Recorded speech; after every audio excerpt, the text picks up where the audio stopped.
guys, today we are doing an ARC review. That's right, an advanced review copy review from the Department of Redundancy Department. The reason I'm so excited about this is because I literally haven't read one of the ARCs that I possess on time in a very, very long time. My life is hard. Reading books in a schedule doesn't work. I've gotten all these books out from the library and I'm not reading them because I'm like, that is interesting. But anyway, the second I got Elizabeth Lim's Spin the Dawn, I knew that I was going to be interested in it. Because the single word bit line is Project Runway meets Mulan. And I was like, I don't know how these two things come together, but I want to know. Because Mulan is like my favorite Disney princess because she is a princess. Can't fight me on that. And Project Runway is one of my few reality show obsessions. Although I haven't seen the new season. Someone tell me if it's good now that Tim is gone. Oh, and Heidi. But really, we were all there for Tim Gunn. Anyway, here is the general plot of Spin the Dawn as it starts out. The main character's name is Maya, and she lives with her brother and her father in a tiny rundown village in a country that is very much China-ish. It's not China, but it's China-ish. And her brother has come back from a war in which their older two brothers were killed and the surviving brother was maimed.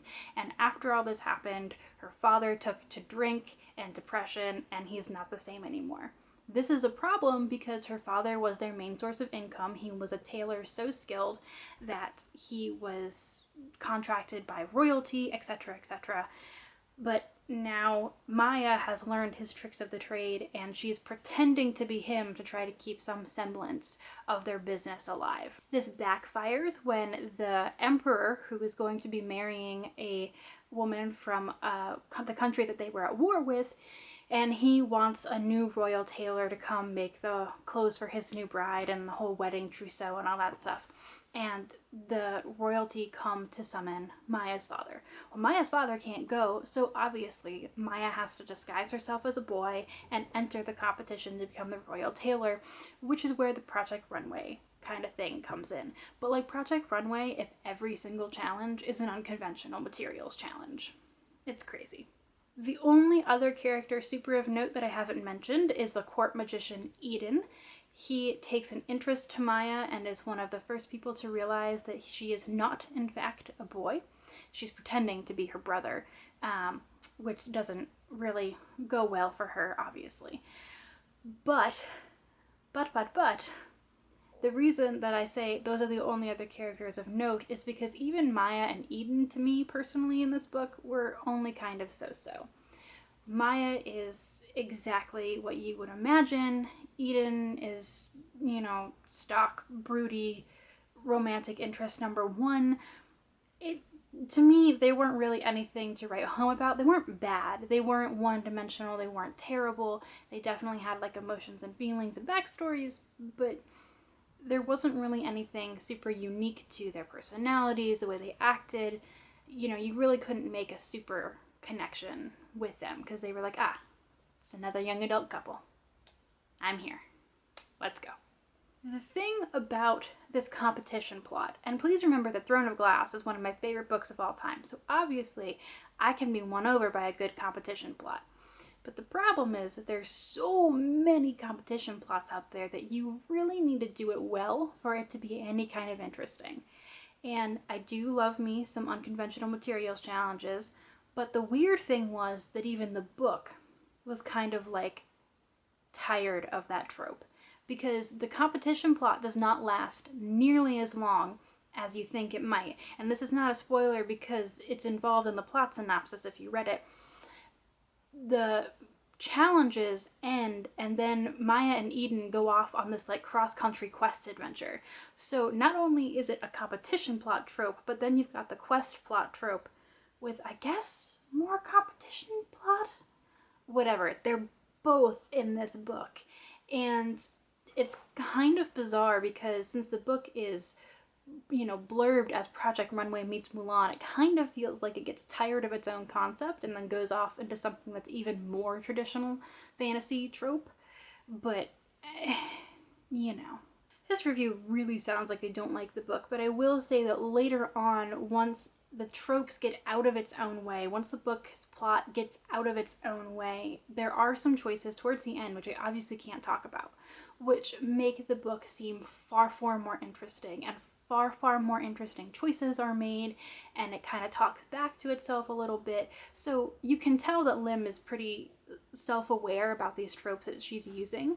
And I mean, a trope is not a bad thing, it's just something that gets used a lot. So you kind of have to have those moments, which are included, but again, only at the end. So you kind of have had to hold on till that point to really get that kind of redemption for the plot that has been used prior. But the characters get a little bit more interesting. The only thing I have to say is that the romance is one of those 0 to 60 things. And you know how mad that makes me. I'm just not interested in this anymore. I literally, I need to see an intermediary stage. I do. You cannot go from meeting to being life or death in love. Like, I'm over it. And I'm talking about YA in general. Like, stop. Stop, stop, stop. Make me believe that these characters are in love. I'm begging you.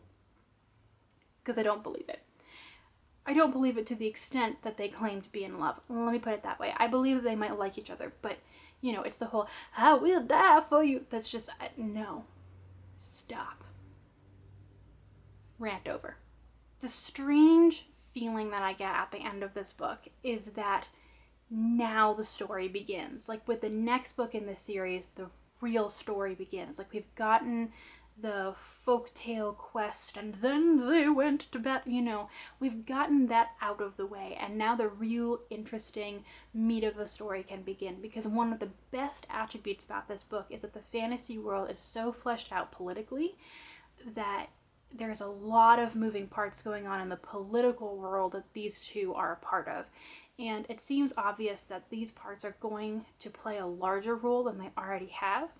But they've kind of been put in the back seat while Maya and Eden establish, who they are or aren't to each other, who they are or aren't to themselves. And so I see great things in the second book's future, because I really do like this book, the way that it's written technically. I think that it's really well done. I think that it's self-aware, which is the best that I can ask of a trope-heavy plot.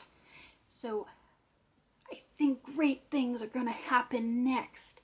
However, I literally could have had this book paraphrased in a few chapters in the start of book 2, and I would have been fine, because I don't think that anything major has really been established other than trope.